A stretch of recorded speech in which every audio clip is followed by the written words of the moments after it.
Mga Lodi, don't skip ads po tayo. Maraming salamat sa patuloy ninyong pagsuporta. Paki-like and share naman dyan mga Lodi.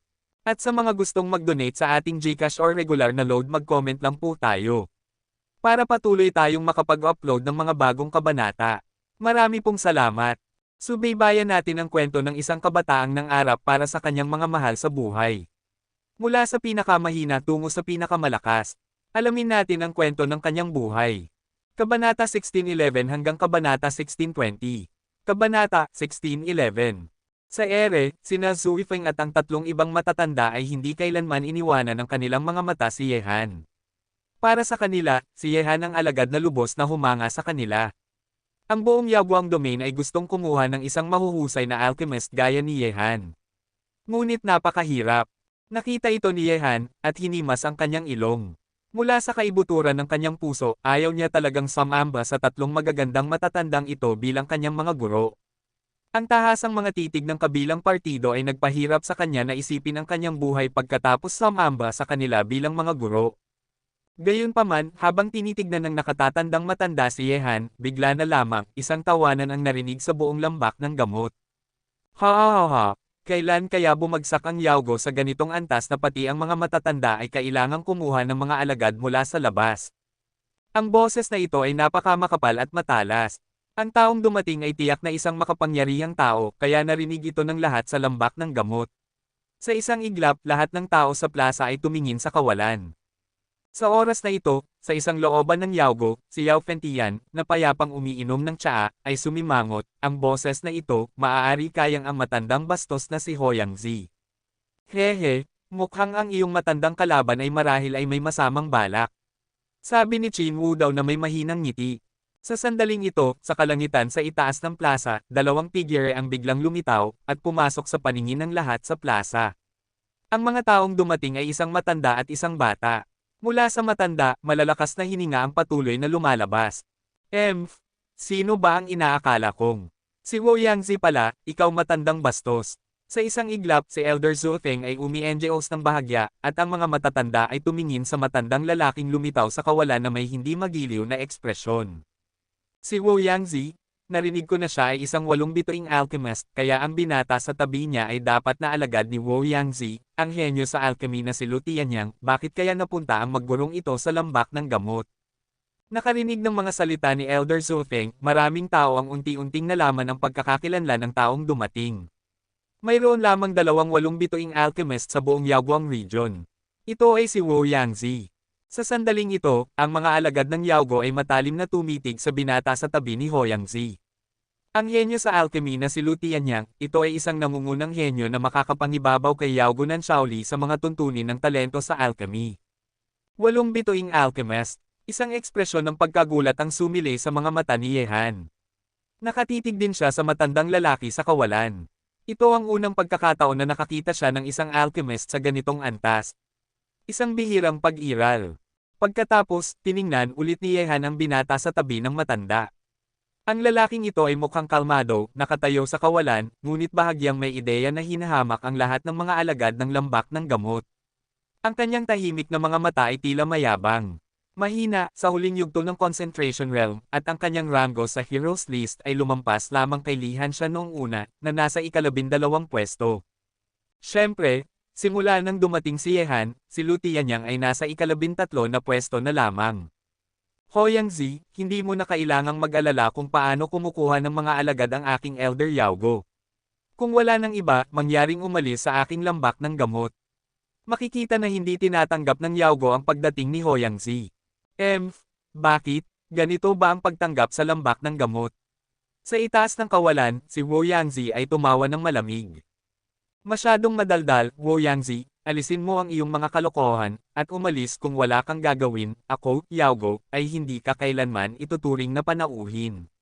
Galit na sabi ni Elder Hanxing, ang mga salitang ito ay medyo makapangyarihan, ikinakahiya nito ang lahat ng nakarinig. Si Yehan ay pinagpapawisan din, si Elder Hanxing ay hindi isang ordinaryong babae.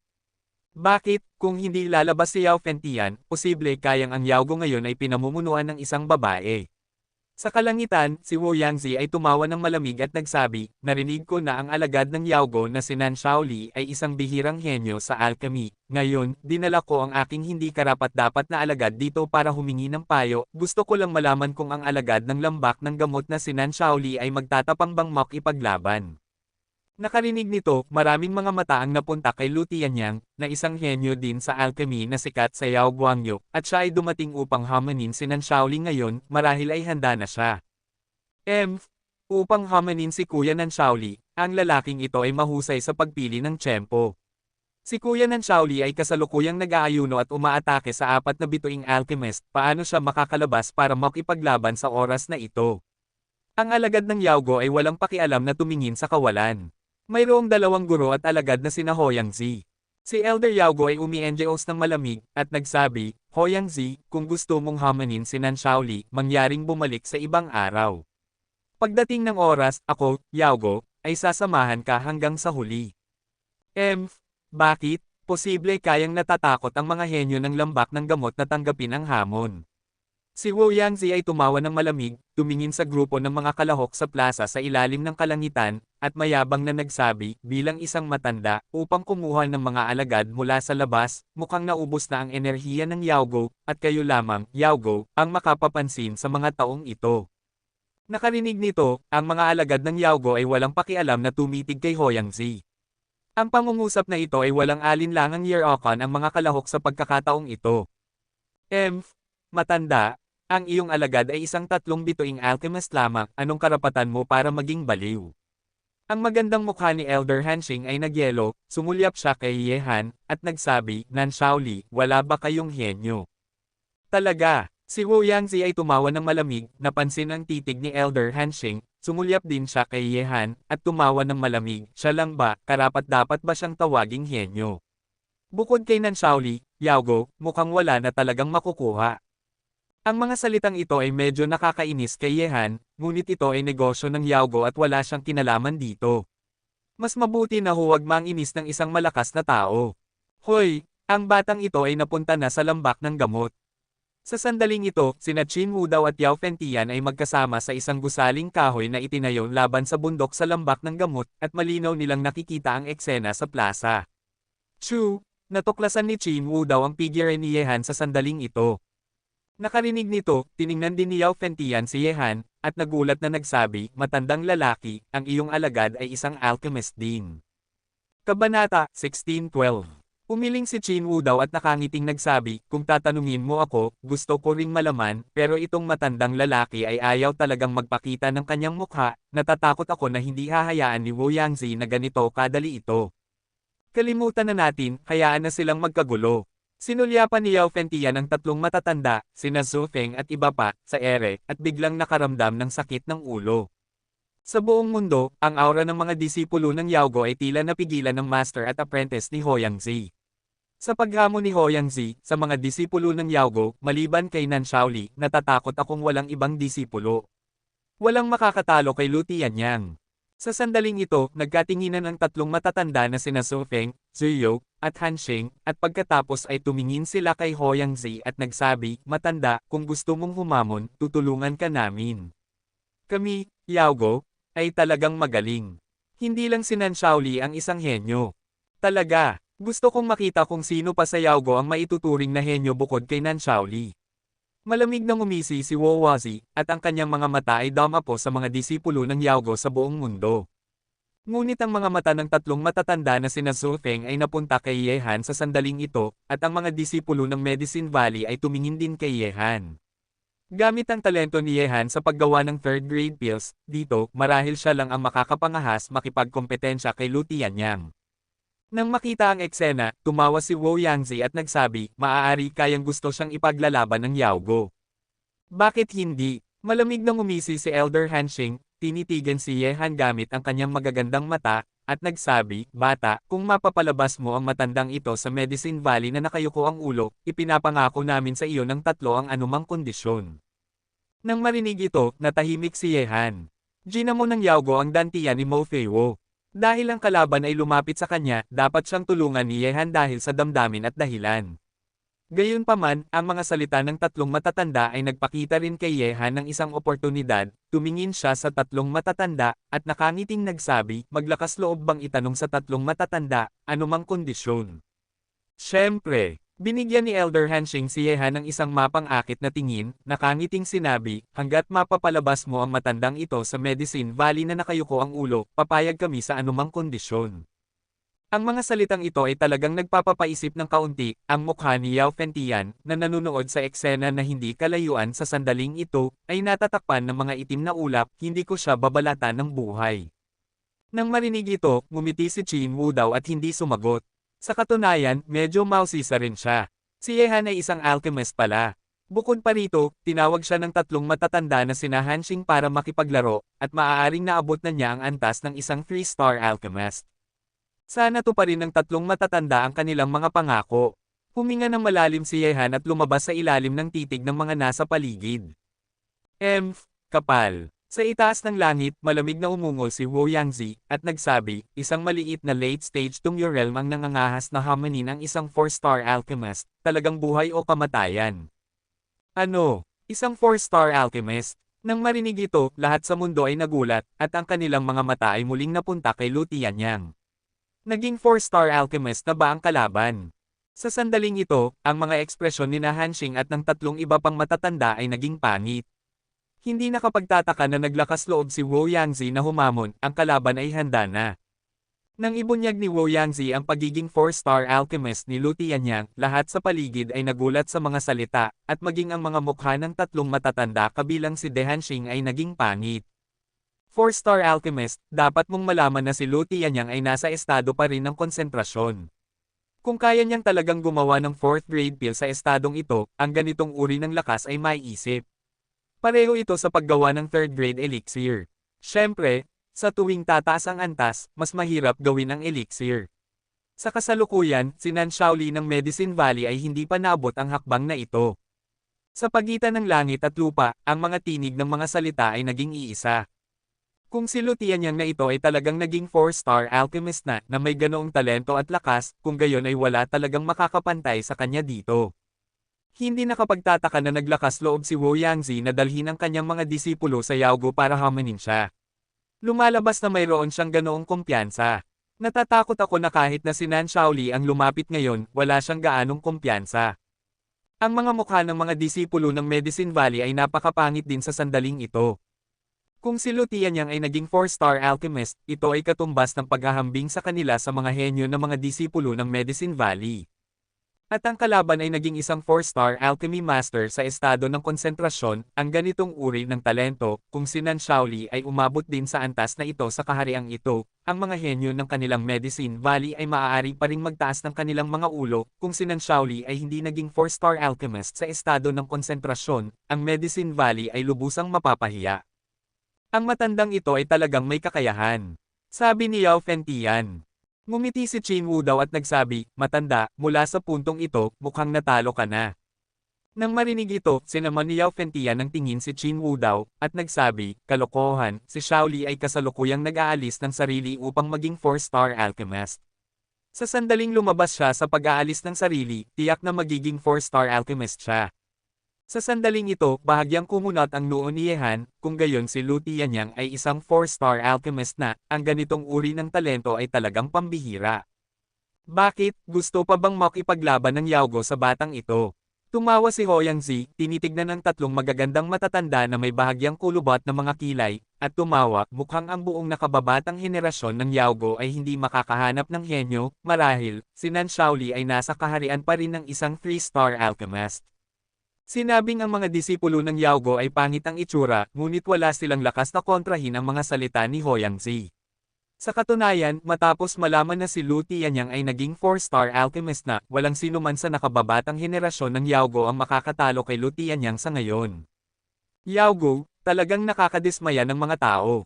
Sa sandaling ito, si Lu Tianyang, na hindi pa nagsasalita, ay walang pakialam na nagsabi, dahil walang nangangahas na humamon, mula ngayon, ang titulong number 1 Alchemy Genius sa Yaoguang Region ay akin, Lu Tianyang, Yaogo, sino ang hindi karapat-dapat na magkaroon ng number 1 Alchemy Genius, at si Nan Shaoli, siya ay mas hindi karapat-dapat na maging number 1 Alchemy Genius sa Yaoguang Region.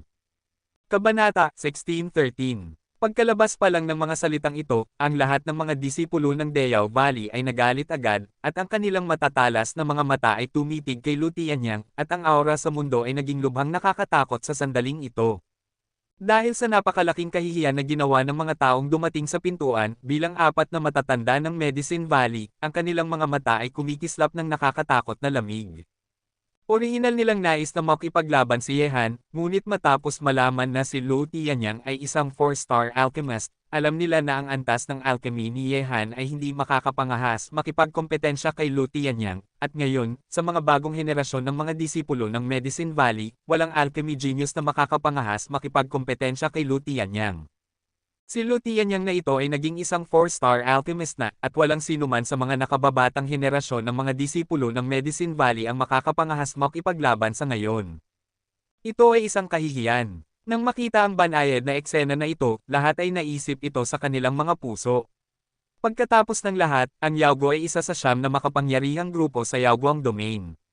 Maraming mga disipulo at isang malakas na background, at ang kalaban ay isang tao lamang. Walang suporta ng isang makapangyarihang puwersa tulad ng Yaogo, pinigilan niya ang lahat ng mga disipulo ng Yaogo. Kapatid, masyadong maaga pa para sabihin, sino ang nagsabi na walang sino man sa Medicine Valley ang maglakas loob na makipaglaban. Gayunpaman, nang ang mga disipulo ng Medicine Valley sa pagitan ng langit at lupa ay sama-samang tumahimik, ang tinig ni Yehan ay biglang lumabas sa tila tahimik na kapaligiran. Matapos marinig ito, ang mga mata ng lahat ay napunta sa kanya isa-isa, maging ang mga matatanda ng Deyaogo ay tumitig din sa kanya. Gusto pa bang makipaglaban ni Yehan? Kung gayon si Lu Tianyang ay isang 4-star alchemist na. Bahagyang kumunat ang noo ng lahat. Ang antas ng alchemy ni Yehan ay hindi may kikaila, at walang sino man ang may kikaila ang kanyang abnormal na lakas sa pakikipaglaban. Gayunpaman, ang kalaban ay isang 4-star alchemist, mas malakas kaysa kay Yehan sa mga tuntunin ng lakas ng alchemy. Kapatid Leng, tingnan mo ng mabilis, si kapatid Ye ay lalaban. Inalog ni Mo Feiwo ang mga mata ni Leng, tinitignan ang eksena na ito ng may pagkasabik. Sige, tumigil ka sa pag-alog, nakita ko na. Ang malamig na mga mata ni Leng Xingmo ay napunta kay Yehan, maaari kayang, sigurado ba si nakababatang kapatid Ye? Qin Wu daw, sigurado ba talaga ang batang ito? Sinulyapan ni Yao Fentian si Qin Wu daw, hindi niya alam ang lakas ng alchemy ni Yehan. Nang marinig ito, nakangiting nagsabi si Qin Wu daw, hindi ko rin alam. Kanina tinawag siya ng tatlong matatanda na sina Su Feng para makipaglaban, ibig sabihin ay maaaring magagawa na ng batang ito na gumawa ng 3rd grade elixir. Nang marinig ito, lumiwanag ang mga mata ni Yao Fentian. Sigurado ka bang gusto mong makipaglaban? Sa sandaling ito, matapos sabihin ni Yehan ang mga salitang iyon, ang walang pakialam na mga mata ni Lu Tianyang ay napunta agad sa katawan ni Yehan, at ang kanyang talas ay biglang lumitaw. Bakit hindi? Mahinang ngumiti si Yehan, tumingin kay Lu Tianyang at nagsabi, Concentration Realm, isang 4-star alchemist, talagang napakahusay mo, at maaaring mahirap maghanap ng kalaban sa kahariang ito ng Yaoguang Realm. Dahil alam mo na, nangangahas ka pang makipaglaban, hindi mo ba iniisip na kaya mo akong talunin? Walang pakialam na tumingin si Lu Tianyang, ang kanyang malamig na mga mata ay tila nakikita si Yehan, isang alchemist sa antas ni Yehan, hindi niya ito binibigyang pansin. Sa mga henyo na alchemist sa Yaoguang Region, si Nan Shaoli lamang ang karapat-dapat na maging kalaban niya, ngunit ngayon, maging si Nan Shaoli ay nahijite na niya. Sa hinaharap, siya ay magiging number 1 alchemy genius sa Yaoguangyo, at walang alchemy genius ang makakapangahas makipagkompetensya sa kanya.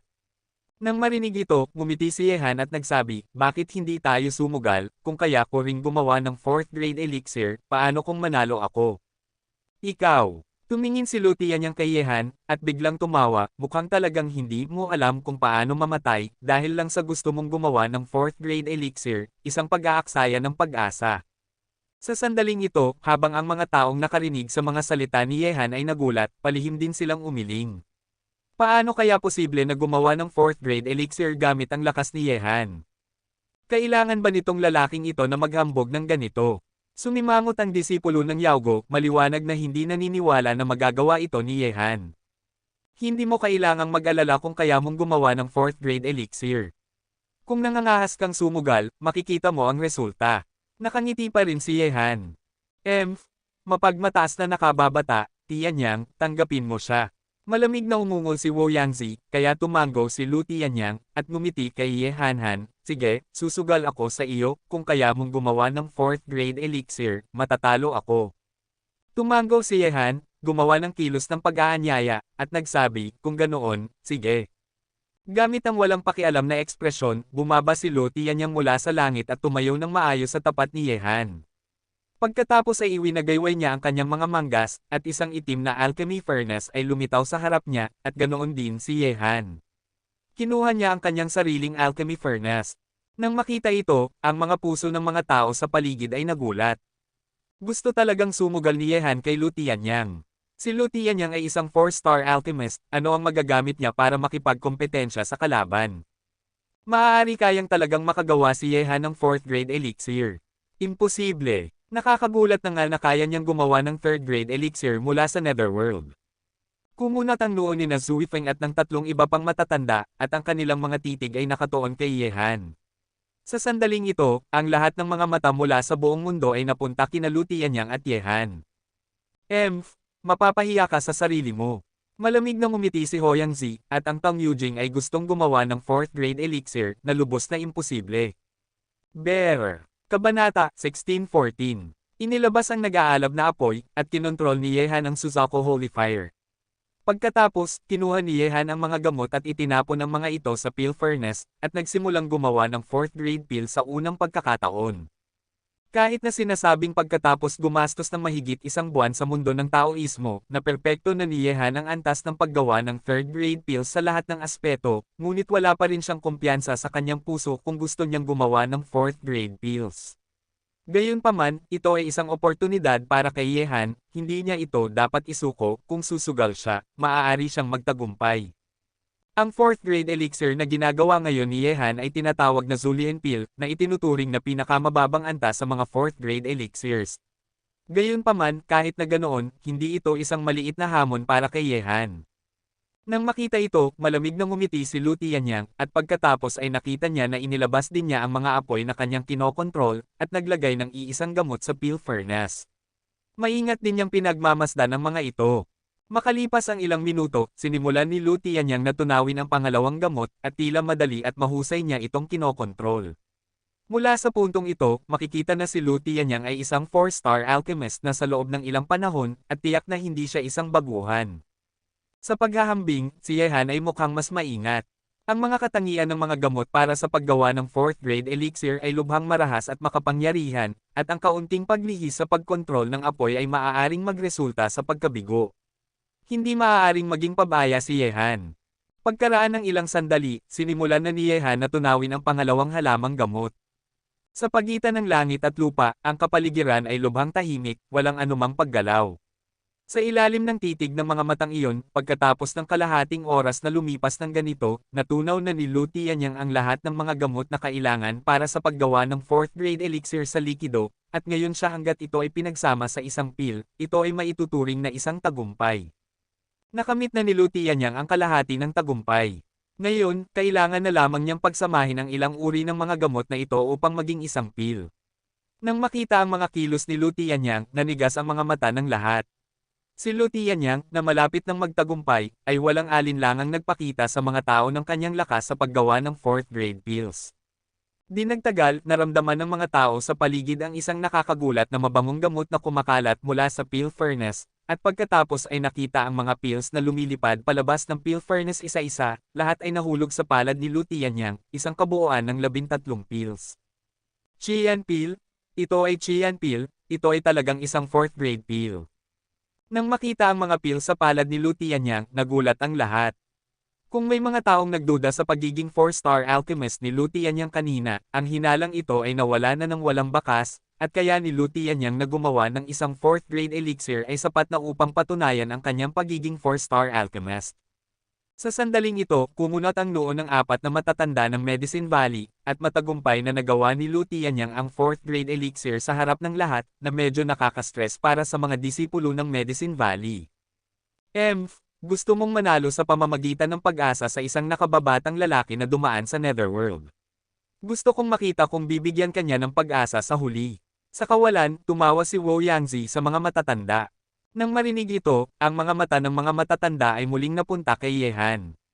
Sa katunayan, hindi sila positibo sa pagtatangka ni Yehan na gumawa ng 4th grade elixir, ngunit sa puntong ito, maaari lamang nilang ilagay ang kanilang mga pag-asa sa katawan ni Yehan.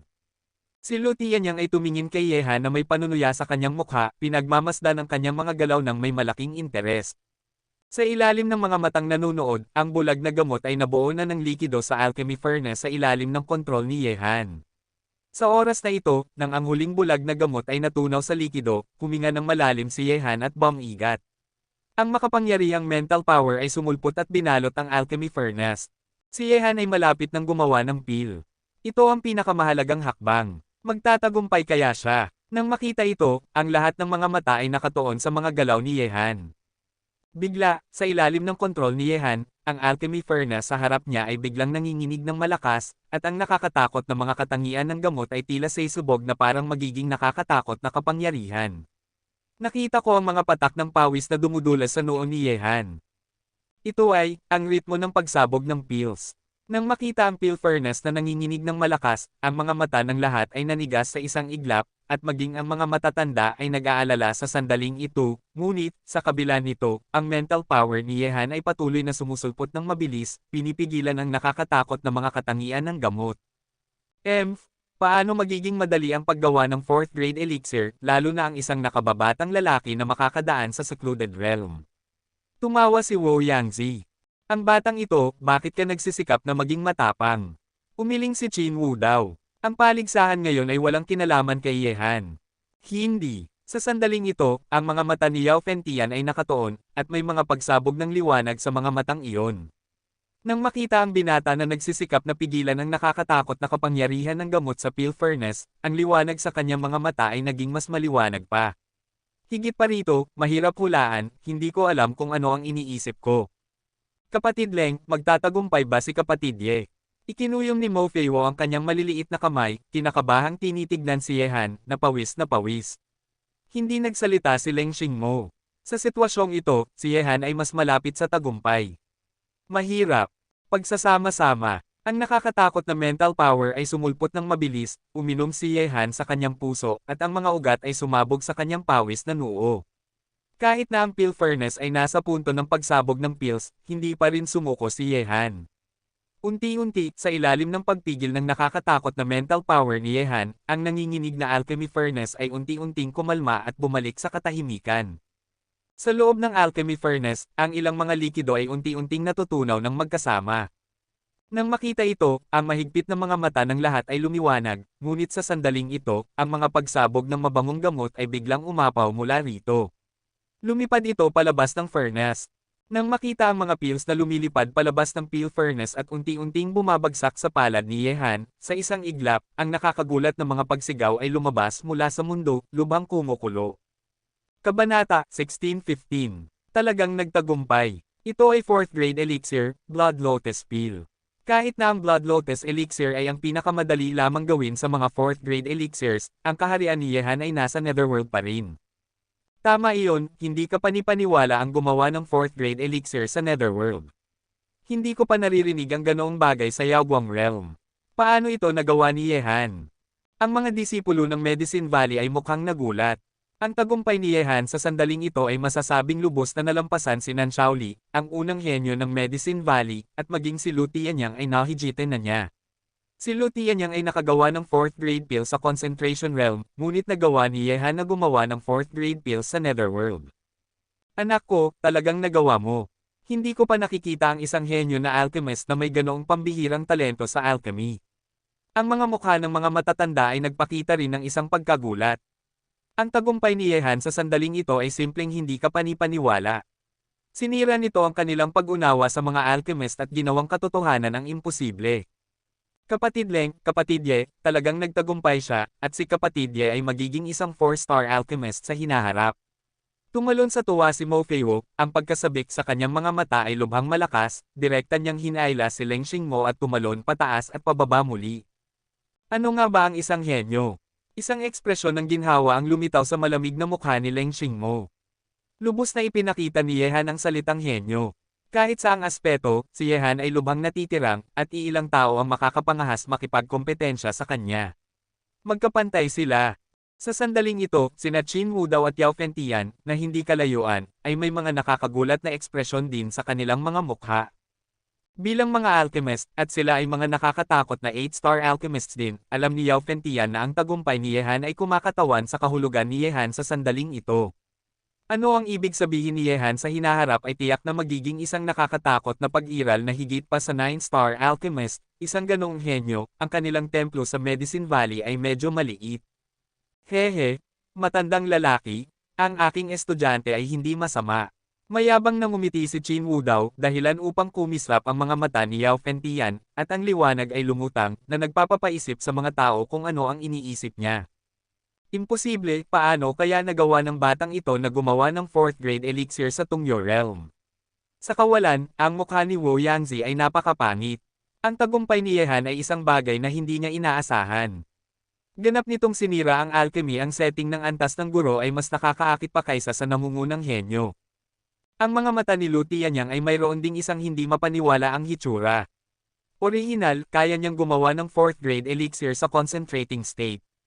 Kumpiyansa siya na walang sino man sa Yaoguang region ang makakapangahas makipagkompetensya sa kanya maliban kay Nan Shaoli.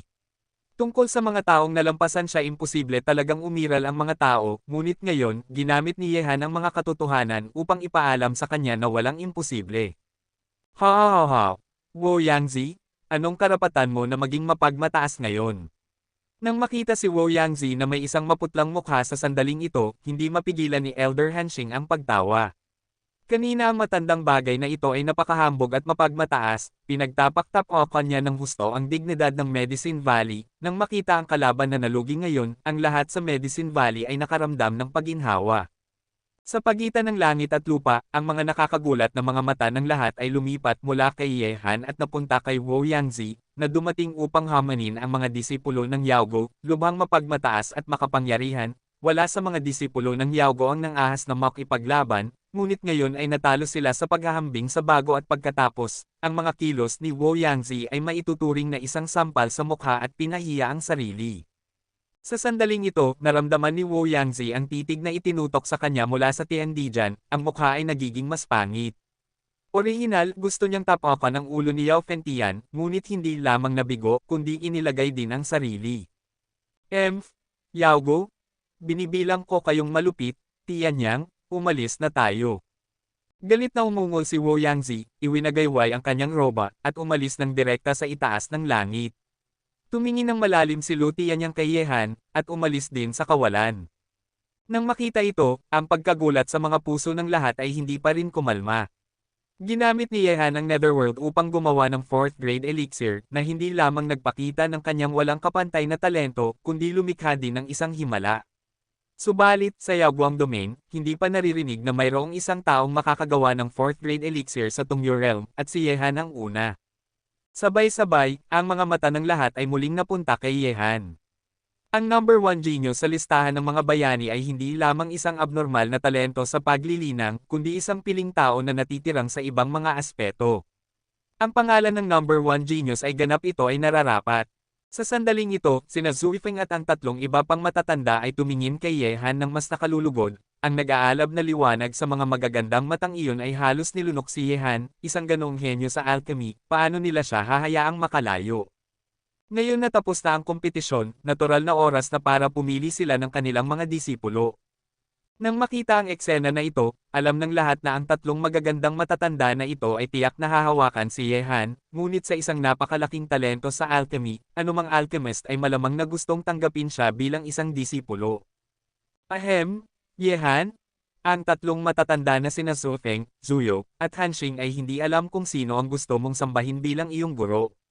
Sa oras na ito, sinira ng dakilang matanda ng Yaogo ang maesla na kapaligiran. Naakit din siya, ngunit hindi siya nang ahas makipagkompetensya sa tatlong matatanda na sina Zhou Feng upang agawin ang kanyang disipulo. Gayunpaman, habang sina Zhou Feng at ang tatlong iba pang matatanda ay inaasahang tumingin kay Ye Han, dalawang figure ang naglakad-lakad sa kawalan. Haha, napakasaya rito. Naglakad sina Yao Fentian at Qin Wu daw sa kawalan.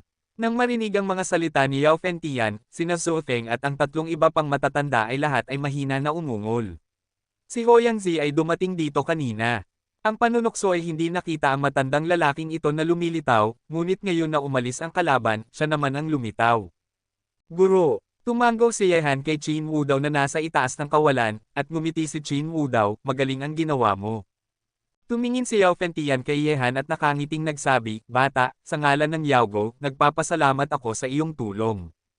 Ikaw ang unang binata na makakapagpahiya sa matandang lalaking iyon na si Hoyang Zi. Senior, nagiging magalang ka na. Walang pagkukunwari na sabi ni Ye Han. Walang anuman, walang anuman.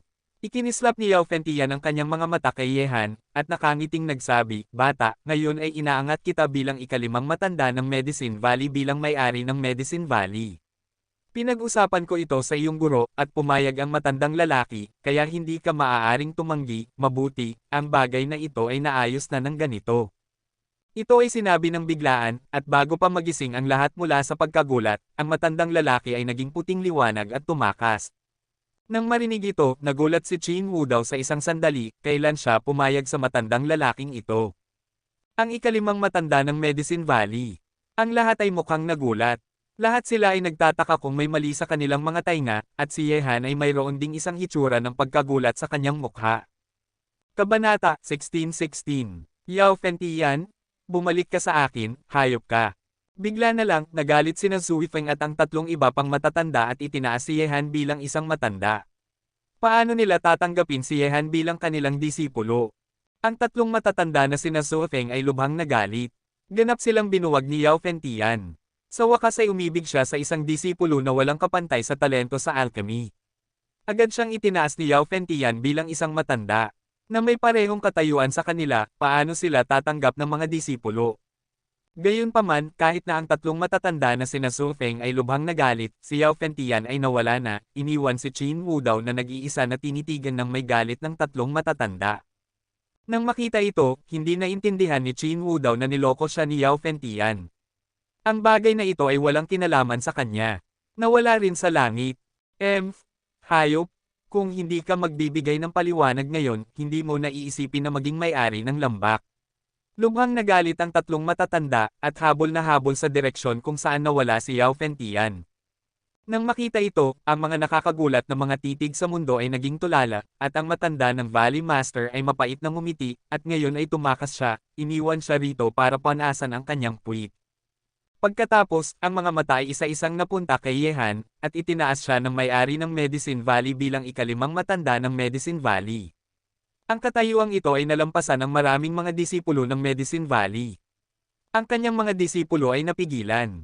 Ang mga salita ng may-ari ng Medicine Valley ay syempre isang biro. Sa ganitong paraan, si Ye Han ay magiging pinakabatang matanda sa Medicine Valley, at posibleng ang pinakabatang matanda sa kasaysayan ng Medicine Valley, hindi isa sa kanila. Sa sandaling ito, ang mga disipulo ng Medicine Valley ay nagkatinginan sa pagtataka. Tiyak na isang napakahirap na bagay para sa kanila na tawagin si Ye Han, na kapareho ng edad, bilang isang matanda. Kahit na kinilala nila ang talento ni Ye Han sa alchemy, kinuha lang nila ang posisyon ng matanda, ginawa pa rin silang hindi kumbinsido. Naramdaman ni Ye Han ang mga mata na may inggit at paninibugho sa paligid niya, at hinawakan niya ang kanyang ilong. Hindi niya inaasahan ang ganitong uri ng sitwasyon. Sige, iiwan natin ang lahat. Ang disipulong nanalo sa paligsahang ito ay mananatili muna sa Medicine Valley. Kaya lamang pansamantalang ayusin ito ng dakilang matanda. Pagkatapos, si Ye Han ay pumunta kina Mo Feiwo at iba pa, at mabilis na umalis sa plaza kasama sina He Lianwaki at Ren Zhongshan. Kapatid Ye, ikaw ay matanda na ngayon ng Medicine Valley, at ikaw din ang pinakabatang matanda ng Medicine Valley, hinahangaan kita ng labis. Sa tabi ni Ye Han, hinawakan ni Mo Feiwo ang braso ni Ye Han at nasa sabik na nagsabi. Hehe, kapatid Ye, kumita ka ng malaki sa pagpunta sa Medicine Valley sa oras na ito. Tumingin sina He Lianwaki at Ren Zhongshan kay Ye Han ng may inggit. Ang ganitong uri ng oportunidad ay hindi isang bagay na makukuha ng sinuman. Sabi ni Leng Xingmo, nakababatang kapatid Ye, ang pagiging matanda ng Medicine Valley, ang katayuang ito ay talagang magiging kapakipakinabang sa iyo, bukod sa iba pang mga bagay, walang lugar sa Medicine Valley na hindi mo maaaring puntahan. Nang marinig ito, umiling si Yehan ng may ngiti, at nagsabi, mas mabuting huwag masyadong maging masaya, itinaas ako ng matandang lalaki bilang isang matanda ng walang dahilan, sa tingin ko ay mapanlinlang lang ito, walang libre sa mundo. Sa pamamagitan ng paraan, Feiwo, paano mo nagamot ang iyong Dantian Medicine Valley? Umiling si Mo Feiwo at nagsabi, hindi ko alam, lahat ay gumaling na nang magising ako.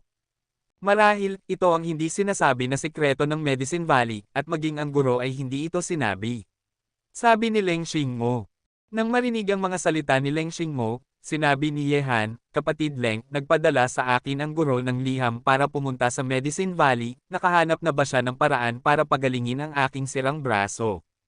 Sabi ni Leng Xingmo, hindi ko alam, kalimutan mo na, dadalhin kita muna para makita ang guro, at malalaman mo kapag nakita mo siya. Pagkatapos, sa pamumuno ni Leng Xingmo at iba pa, ang limang sa kanila ay pumunta ng direkta sa kalaliman ng Medicine Valley. Ang mga gusali dito ay matatagpuan sa likuran ng kanyan. Hindi sila naiiba sa mga ordinaryong gusali, ngunit mukhang mas matanda at puno ng mahabang kasaysayan. Hininga. Di nagtagal, sina Yehan at ang limang iba pa ay pumasok sa isang sinaunang gusali. Sa isang gazebo, nakita ni Yehan si Qin Wu daw na nakaupo ng nakadapa sa isang futon na may ngiti sa kanyang mukha. Guro, umupo ka. Sina Yehan at iba pa ay umupo ng nakadapa sa paligid ng mesa, tinitignan ang tsaa sa mesa, nagbuhos si Leng Xingmo ng isang tasa para sa lahat ng naroroon. Ikaw na bata ay gumawa ng napakalaking kaguluhan ng unang pumunta ka sa Medicine Valley. Ikaw ay isang alchemist pa. Nagulat mo ako. Mahinang ngumiti si Qin Wu daw, tumingin kay Yehan at palihim na tumango. Nawala ang buwan, ang paglaki ni Yehan ay parehong nagbigay sa kanya ng kasiyahan at kasiyahan. Nang marinig ito, uminom si Yehan ng isang lagok ng tsaa at nakangiting nagsabi, Guro, kung hiniling mo sa akin na pumunta sa Dark City, malamang na nahulaan mo na hindi lang ako isang alchemist ngayon, tama ba? Mukhang naunawaan mo na ang aking orihinal na intensyon. Kaya, ang matandang lalaking iyon ay talagang hindi makalaban sa pagtanggap sa iyo bilang kanyang estudyante. Tumawa si Qin Wu daw. Tumango si Yehan, at nakangiting nagsabi, ang matandang lalaking iyon ay medyo mabuti. Salamat sa matalinong desisyon ng guro na magkaroon ng isang napakalaking taga-suporta. Kabanata 16-17. Huwag mo akong purihin, bata ka. Ang intensyon ko ay gawin mong sambahin siya bilang iyong guro, hindi para hayaan kang gawin ang anumang gusto mo gamit ang kanyang suporta. Sinama ni Qin Wu daw ng tingin si Yehan at sinabi, ang galit ay lumalalim ng lumalalim, at dapat tayong magtago bago tayo hindi na maprotektahan ang ating sarili, hindi ito ilalantad sa publiko. Hindi mo ako masisisi doon. Ang mga lalaking iyon mula sa Jansong ay tinulak ako ng husto. Kung hindi mo sila bibigyan ng kaunting lakas, iisipin talaga nila na ako ay isang malambot na persimmon at hahayaan nilang hawakan ito. Umiling si Yehan at nagsabi, ikaw na bata, ang matandang lalaking iyon, ang sinaunang master ng espada, ay hindi makapangyarihan sa lahat. Bumantong hininga si Qin Wu daw, at pagkatapos ay tumawa siya, ngunit hindi masama na magkaroon ng kinalaman sa Yao Go nang hindi sinasadya ngayon, anuman ang intensyon ng matandang lalaking si Yao Fengtian, kahit na ang pagkakakilanlang ito ay nakumpirma na. Sino ang nakakaalam kung ang matandang lalaking iyon ay may mabuting puso? Pagkatapos ng isang pagpos, sinabi ni Yehan, Guro, may paraan ba na pinapunta mo ako sa Medicine Valley sa oras na ito? Nang marinig ito, itinaman ni Qin Wu daw ang kanyang ekspresyon at sinabi kay Leng Xingmo, Xingmo, lumabas ka muna at magayos ng lugar para sa dalawang maliliit na kaibigang ito. Tumango si Leng Xingmo, at hinayla ang ayaw na si Mo Feiwo para tumayo. Matapos yumuko sina He Lianwaki at Ren Zhongshan kay Qin Wu daw, sinundan nila si Leng Xingmo palabas. Nang makita ito, kumunat ang noo ni Yehan. Naalala mo ba ang sinabi ko tungkol sa iyong pangangatawan? Sa gazebo, sina Yehan at Qin Wu daw na lamang ang natira. Nang marinig ito, tumango si Yehan. Hindi alam ni Yehan kung anong uri ng pangangatawan siya, at hindi rin alam ni Qin Wu daw. Nalaman na ba ng guro? Tanong ni Yehan. Tumango si Qin Wu daw, tumingin kay Yehan at seryosong sinabi, nakakita ako ng ilang mga pahiwatig tungkol sa iyong pangangatawan sa Medicine Valley. Kung tama ang hula ko, ang iyong pangangatawan ay isang sinaunang at modernong katawan ng 10,000 Dharma. Ang walang kapantay na pangangatawan na kinikilala ng kontinente ay umiral lamang sa mga alamat mula noong sinaunang panahon. 10,000 Dharma na katawan. Nang marinig ang tatlong salitang ito, ang mga mata ni Yehan ay kumislap ng pagdududa. Anong uri ng pangangatawan ito? Guro, anong uri ng pangangatawan ang 10,000 Dharma na pangangatawan na ito? Usis ang tanong ni Yehan. Nang marinig ang ibig sabihin ni Qin Wu daw, ang One Physic ay tila hindi isang ordinaryong pangangatawan, ngunit wala ni Yehan alam tungkol dito. Ang pinakamahalagang bagay ay wala si Yehan ng komprehensibong pag-unawa sa mundo. Wala pa nga siyang konsepto sa tatlong karakter na One Fati. Sabi ni Qin Wu daw ng malalim, ang 10,000 Dharma na pangangatawan ay maaaring maglinang ng anumang kapangyarihan sa mundo. Ito ay isang walang kapantay na pangangatawan na kinikilala ng Gods and Demons Continent. Gayunpaman, mula noong sinaunang panahon hanggang sa kasalukuyan, sinasabing ang pangangatawan na ito ay lumitaw lamang minsan. Nang panahong iyon, walang apat na lahi sa Gods and Demons Continent, walang mga nilalang, at ang buong mundo ay naging kaguluhan, at pagkatapos, lumitaw ang isang tao, binuksan ang mundo, at lumikha ng matabang lupain ng Gods and Demons Continent. Ang taong iyon ba ay 10,000 Dharma na katawan din? Tanong ni Yehan. Tumanggaw si Qin Wu daw at sinabi, mula noon, ang 10,000 Dharma na katawan ay hindi na lumitaw, ngunit ang 10,000 Dharma na katawan ay isang walang kapantay na pangangatawan na kinikilala ng Gods and Demons Continent. Gamit ang 10,000 Dharma na katawan, anumang kapangyarihan sa mundo ay maaaring linangin ito. Marahil, mayroon kang ganitong uri ng pangangatawan. Siyempre, ang mga ito ay mga hula ko lamang sa ngayon, at hindi ako masyadong nakakaalam tungkol sa pangangatawan na ito sa mga talaan ng Medicine Valley. Marahil, maaari ka lamang magkaroon ng tamang sagot pagkatapos mong makipag-ugnayan sa kayamanan ng Medicine Valley, ang Vine of Life. Ang Vine of Life. Tanong ni Yehan, may kinalaman ba ito sa aking pangangatawan? Umiling si Qin Wu daw at sinabi, ang Vine of Life ay isang baging lamang na nakakabit sa puno ng buhay.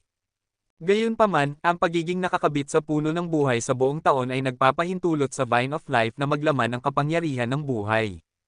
Kahit na ang kapangyarihang ito ay hindi agresibo, ngunit ito ay isa sa pinakadakila at pinakamatandang kapangyarihan sa mundo. Kung kaya mo ring linangin ang ganitong uri ng kapangyarihan, magkakaroon ka ng apat na kapangyarihan sa iyong katawan, at maaaring magkaroon ka ng higit pang mga kapangyarihan sa hinaharap, kaya kung pumunta ka rito, ang iyong pangangatawan ay maaaring talagang ang walang kapantay na pangangatawan na hindi pa nakikita noon. Pagkatapos ng isang pagpos, nagpatuloy si Qin Wu daw. Sino mang may pangangatawan na naglilinang ng kapangyarihan, sila ay nagdadala ng iba't ibang mga kapangyarihan mula sa araw na sila ay ipinanganak, kaya maaari silang maging mga henyo sa paglilinang ng kapangyarihan. Siyempre, kung anong kapangyarihan ang kanilang ipinanganak ay nakatalaga rin.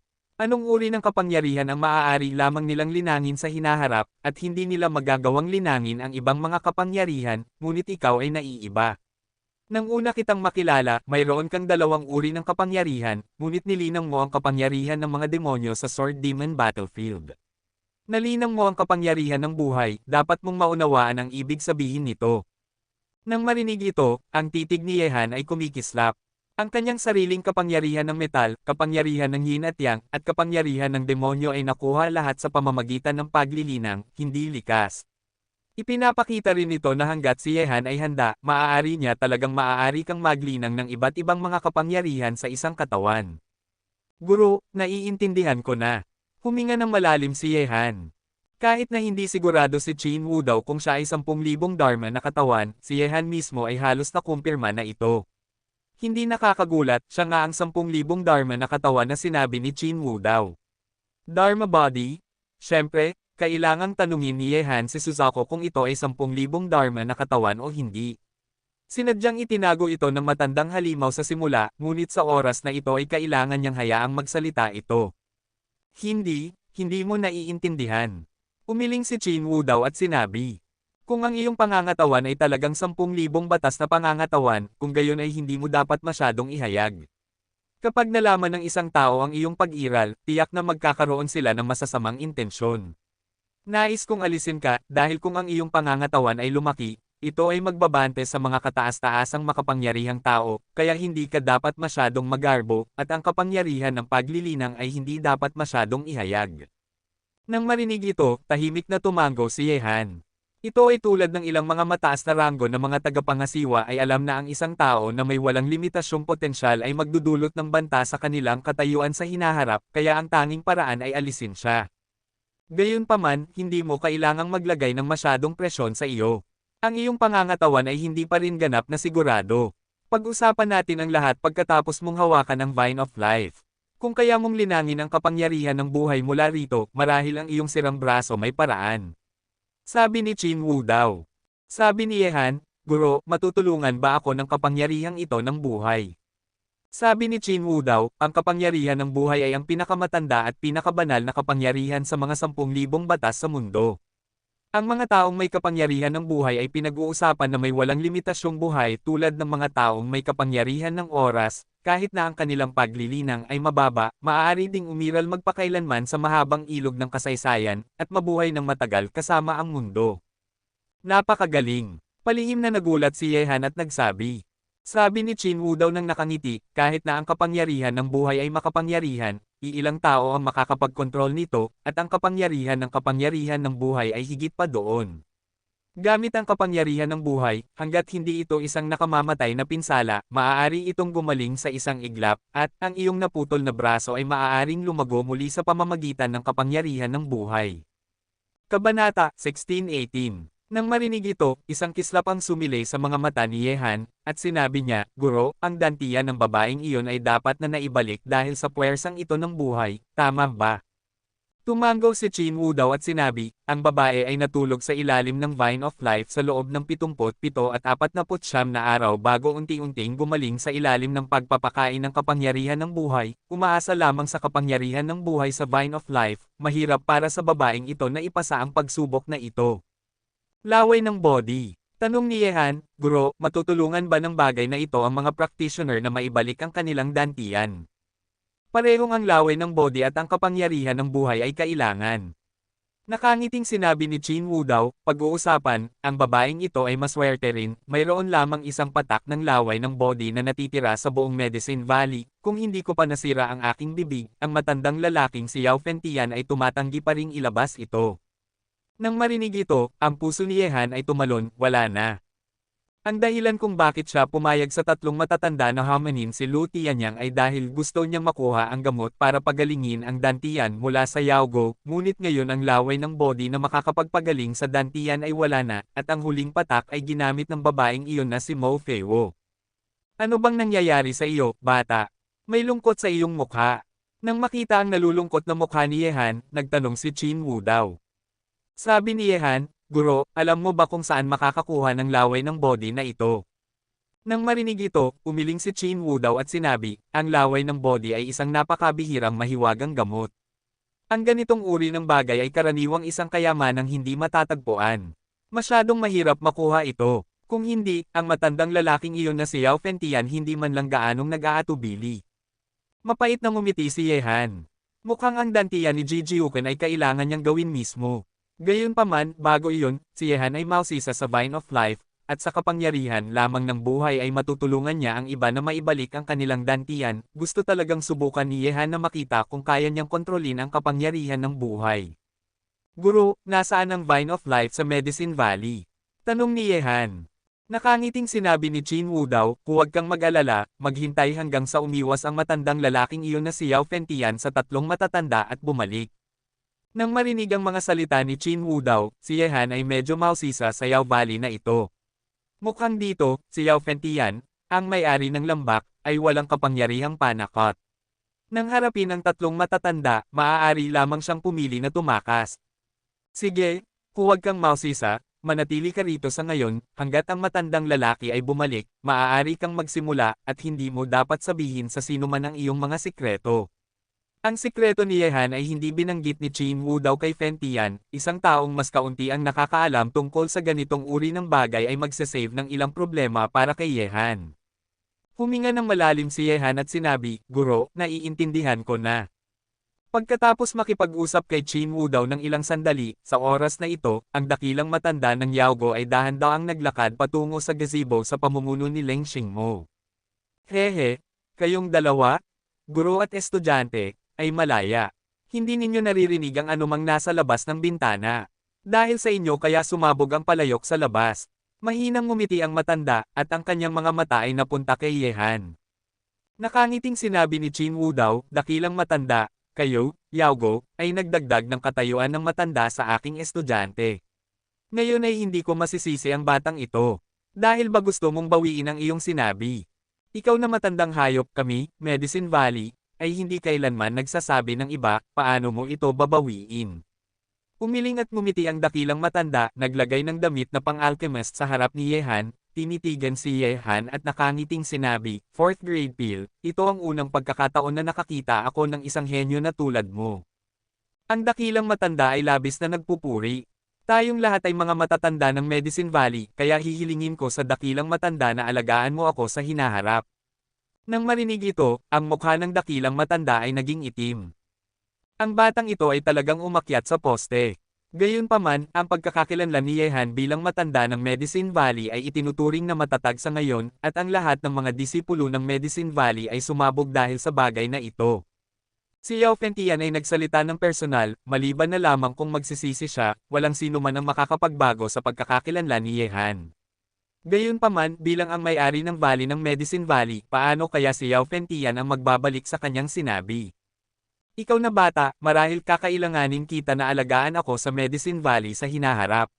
Nakapagsalita ang matanda, ang talento ni Yehan ay halata sa lahat sa Medicine Valley, at walang sino man sa Medicine Valley ang makakapangahas makipagkompetensya kay Yehan kahit na si Nan Shaoli, ang unang henyo ng Medicine Valley, ay inihahambing kay Yehan, ang hinaharap ng kalaban sa paglalakbay sa alchemy ay ganap na walang sukat. Ang dakilang matanda ay labis na nagpupuri.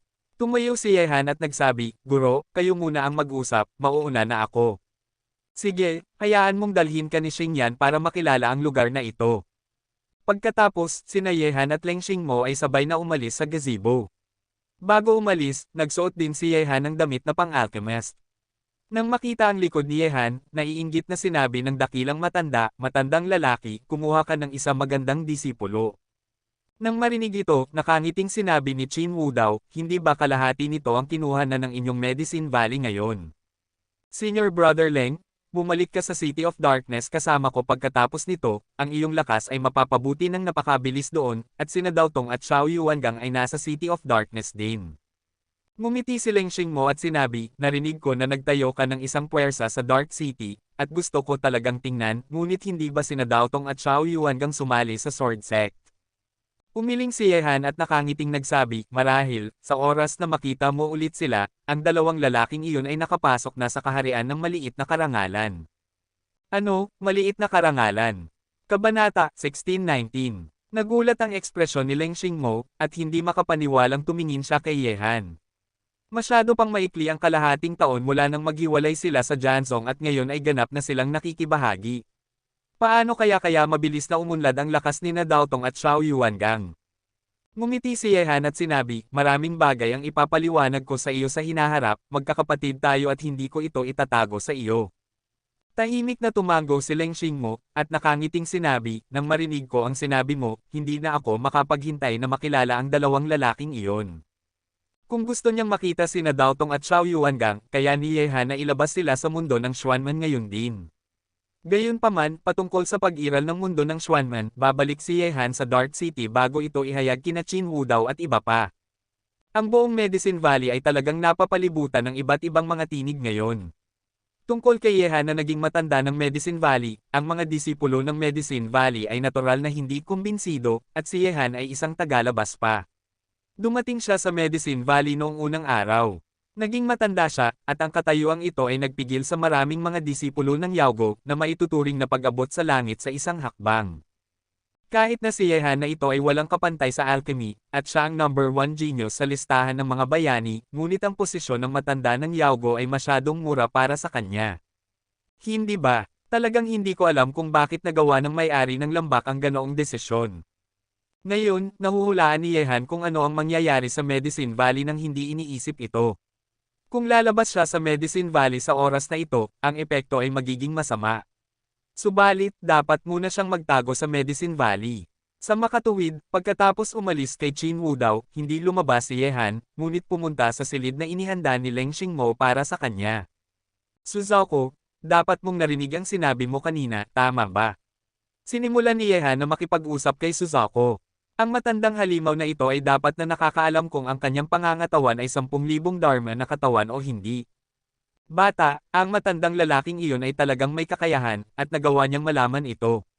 Nagpos si Suzuko, at ang sinabi niya ay tama nga. Kung mayroon kang pangangatawan na hindi dapat ihayag sa ngayon, hindi ko sasabihin sa iyo. Iniisip mo rin ang iyong anak, kung sasabihin mo ito sa iba, ito ay makakasama sa iyo sa halip.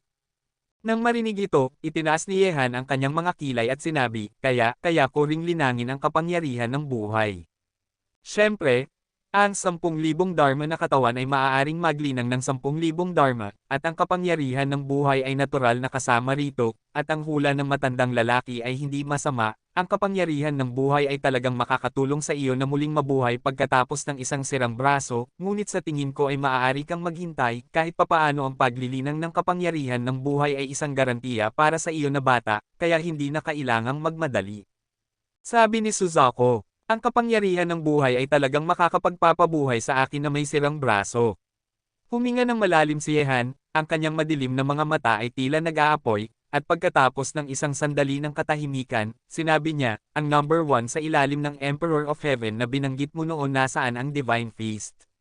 Central God Realm. Sabi ni Suzuko, ang Central God Realm ay ang tanging lugar sa God and Demon Continent kung saan maaaring magkakasamang mabuhay ang apat na lahi. Lahi ng tao, lahi ng halimaw, lahi ng demonyo, at lahi ng Diyos ay may kanya-kanyang kapangyarihan sa lupang iyon. Gusto mong makuha ang unang Divine Feast sa ilalim ng Heavenly Emperor ay dapat pumunta sa Central God Realm. Central God Realm, iyon ay isang napakalayong lugar para sa akin. Ang mga mata ni Yehan ay nagpakita ng isang pagnanais, ang lugar kung saan magkakasamang nabubuhay ang apat na lahi, iyon ay tiyak na isang napakagandang larawan. Sabi ni Suzuko, para sa isang henyo na tulad mo, magiging sayang kung hindi siya pupunta sa Central God Realm. Doon, mayroong isang grupo ng mga nangungunang henyo mula sa apat na lahi. Ang mga pangunahing tauhan ng bawat lahi at panahon ay lahat pagtaas mula sa Central God Realm. May 5 rehiyon sa Gods and Demons Continent, ang Eastern God Territory, ang Southern God Territory, ang Western God Territory, ang Northern God Territory, at ang Central God Territory, na bumubuo sa kasalukuyang God and Demon Continent, na malawak at walang hanggan. Ang Eastern Protoss, ang Southern Human, ang Northern Demon, at ang Western Demon, ang apat na pangunahing lahi na ito ay may daan-daang milyon ng mga nilalang, bawat isa ay sumasakop sa isang piraso ng matabang lupain at dumami. Siyempre, sa loob ng libu-libong taon, mayroong patuloy na mga labanan sa iba't ibang lahi. Ang Central God Realm ay isang lugar kung saan magkakasamang nabubuhay ang apat na lahi, at sa lupang iyon ay ang pinakanakakagulat na lugar sa mundong ito. Huminga ng malalim si Yehan. Ngayon, nasa isang maliit na sulok pa rin siya ng Southern God Territory. Ang Central God Territory ay medyo malayo para sa kanya. Siyempre, dahil ang isang kahangahangang entablado ay narito, hindi ito papalampasan ni Yehan. Ang lahat ay tatalakayin pagkatapos linangin ang kapangyarihan ng buhay. Gumawa ng desisyon si Yehan sa kanyang puso. Sa sandaling linangin niya ang kapangyarihan ng buhay, ang kanyang sirang braso ay hindi na magiging problema. Hanggat gusto niya, maaari siyang muling mabuhay na may sirang braso anumang oras. Pagkatapos, umalis si Yehan sa kanyang silid at umupo sa isang looban. Nahanap sina Leng Xingmo at iba pa sa loob. Kapatid Ye, nang makita si Yehan na papalapit, agad na iniwan ni Mo Feiwo ang kanyang upuan. Umupo si Yehan at ngumiti, ano ang masayang pinag-uusapan ninyo? Ngumiti si Elian Waki at sinabi, ikaw ay ang pinakabatang matanda na ngayon sa Medicine Valley, at ngayon ang mga disipulo ng Medicine Valley ay hindi masaya sa iyo, ngunit ang mga lalaking ito ay tila walang magawa tungkol dito ngayon, maaari lamang nilang ilabas ang kanilang mga reklamo sa pribado. Panipi, hindi mo ako masisisi dito. Walang kasalanang umiling si Yehan. Si Yao Fentian mismo ang nagdagdag ng pagkakakilanlan ng matanda ng Yaogo sa kanya. Siyempre, gamit ang ganoong pagkakakilanlan, natural na tatanggapin ito ni Yehan, ngunit hinawakan pa rin ni Yehan. Ano ang layunin ng hindi pagpapahintulot kay Yao Fentian na gawin ito? Nakababatang kapatid Ye, pinag-usapan ba ng guro ang iyong sirang braso? Tanong ni Leng Xingmo. Nang marinig ito, tumango si Yehan, at sinabi, mayroon akong isang pahiwatig, pag-uusapan natin ito sa huli. Hinawakan ni Mo Feiwo ang braso ni Yehan at sinabi, "Kapatid Ye, pagkatapos mong matapos ang iyong trabaho sa Medicine Valley, pupunta tayo sa Dark City kasama mo, okay?" Tinapik ni Yehan ang balikat ng babae at ngumiti, "Syempre, dadalhin kita sa isang napakahiwagang lugar noon, at tiyak na magugustuhan mo ito." Si Mo Feiwo, si Yehan ay may isang uri ng pagpapalayaw sa kanya tulad ng isang maliit na ching-cheng. Sinundan siya ng kalaban mula sa maliit na lugar na iyon sa lungsod ng disyerto hanggang ngayon. Hindi lamang siya nakakuha ng anumang bagay, halos mamatay pa siya. Isang kasinungalingan ang sabihin na walang kasalanan si Yehan sa kanyang puso. Sa kabutihang palad, ang dantian ni Mo Feiwo ay gumaling na. Sa gitna ng mga taong nag-uusap, unti-unting lumipas ang oras, at hindi nagtagal, ang gabi ay bumagsak sa Medicine Valley, at ang maitim na gabi ay binalot ang buong mundo. Bumalik si Yehan sa kanyang silid at nagsimulang mag-practice. Ganoon na lang, dumating si Yehan ang unang gabi sa Medicine Valley ay lumipas ng mapayapa. Kabanata 1620. Kinabukasan, pumunta ulit si Yehan sa gazebo, at si Qin Wu daw ay nakaupo pa ring nakadapa doon, nagtitimpla ng tsaa ng payapa at kontento. Para sa gurong ito, naramdaman ni Yehan na hindi niya ito mababasa, mukhang isang ligaw na crane. Mukha siyang matangkad na lalaki, ngunit sa ilalim ng kalmadong mukha na iyon, mayroong isang uri ng mabigat na puso na nakatago, na hindi mahulaan. Nagbuhos si Qin Wu daw kay Yehan ng isang tasa ng tsaa, "Umupo ka." "Salamat guro." Umupo si Yehan ng nakadapa at nagtanong, "Guro, kailan tayo magsisimula?" Malapit na, isang gabi na ang lumipas, at ang matandang lalaki ay dapat na babalik na. Mahinang ngumiti si Qin Wu daw at sinabi, "Ang Vine of Life ay matatagpuan sa maliit na mundo ng Medicine Valley, hanggat ang matandang lalaki ay bumalik dito, maaari na tayong pumunta." Pagkatapos sabihin ito, si Qin Wu daw ay mayroon ding isang pag-asam sa kanyang mga mata. Gusto rin niyang makita kung kaya ni Yehan na linangin ang kapangyarihan ng buhay. Sa sandaling magtagumpay siya, halos makumpirma na niya ang pangangatawan ni Yehan. "Hoy, nandito na ang matandang lalaking iyon." Sa sandaling ito, isang kakaibang tingin ang sumilay sa mga mata ni Qin Wu daw, at tumingin siya sa langit sa kabila ng gazebo. Nang marinig ito, lumingon din si Yehan para tumingin, at agad, isang puting liwanag biglang bumaba mula sa langit. Ang figure ng isang matandang lalaki na may kulay pilak na buhok ay biglang lumitaw sa labas ng pavilion, at ang taong ito ay natural na ang pangunahing gamot ng Medicine Valley, si Fen Tian.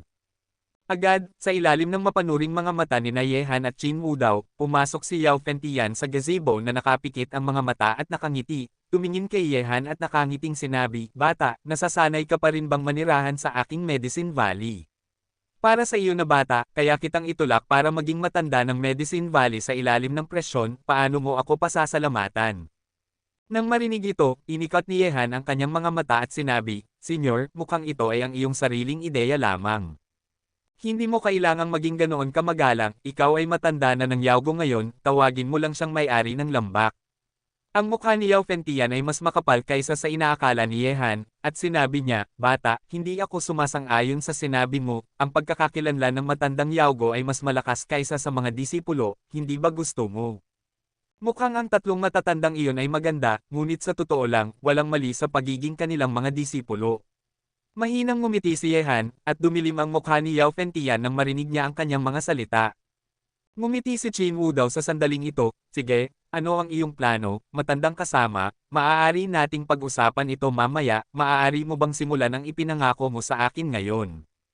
Nang marinig ito, uminom si Yao Fen Tian ng isang lagok ng tsaa, sinulyapan si Qin Wu daw, at sinabi, "Bakit ka ganoon kadali, matanda? Paano ko babawiin ang aking pangako sa iyo? Ngunit bago iyon, kailangan kong kausapin muna ang batang ito. Pag-uusapan natin." Nang marinig ito, kumunat ang noo ni Qin Wu daw, ngunit hindi nagulat si Yehan. Hindi dapat ganoon kadali para sa matandang lalaking ito na itaas ang sarili sa matanda ng Medicine Valley ng walang dahilan. "Hindi ko alam kung ano ang gusto ng may-ari na pag-usapan sa akin." Kalmadong tanong ni Yehan. "Bata, paano kung sumama ka sa akin sa isang lugar at tulungan mo akong kumuha ng isang bagay?" Sinulyapan ni Yao Fen Tian si Yehan at nakangiting nagtanong. "Ganoon lang ka-simple." Lubhang nagdududa si Yehan sa mga intensyon ng matandang lalaki. Sa totoo lang, hindi ganoon ka-simple. Nahihiyang ngumiti si Yao Fen Tian, at sinabi, "Mayroon akong isang kayamanan sa Medicine Valley, na pinangalan ng Fen Tian Maze, na maraming taon nang maalikabok sa isang lugar. Marahil ay matutulungan mo akong makuha ito pabalik.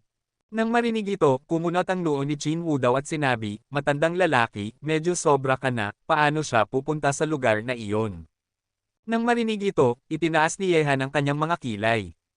Narinig na ni Yehan ang Medicine Valley Burning Heaven Mace mula sa tatlong masters ng Janzong. Ang Demon Sword ay kasing sikat ng Conwu Sword ng Sword Sect, ngunit batay sa pagbabago sa mukha ni Chin Wudao, mukhang ang Burning Mace na gusto niyang makuha ay hindi madali. Sabi ni Yao Fengtian, matandang lalaki, hindi naman iyon sigurado, ang batang ito ay maaaring talagang makagawa nito. Huwag kang mag-alala, hindi ko paglalaroan ang kanyang buhay. Kung tama ang hula ko, ang apoy na kinokontrol ng batang ito ay pambihira. Nang marinig ang mga salita ni Yao Fengtian, ang puso ni Yehan ay tumalon. Maaaring nakita ng matandang lalaki na ang apoy na kanyang kinokontrol ay ang Holy Flame ng Suzaku.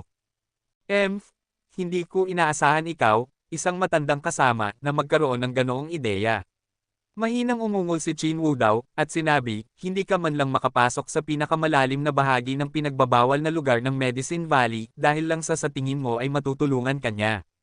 Nakuha mo ba ang Burning Heaven Mace mula sa Medicine Valley? Matandang lalaki, hindi naman iyon sigurado.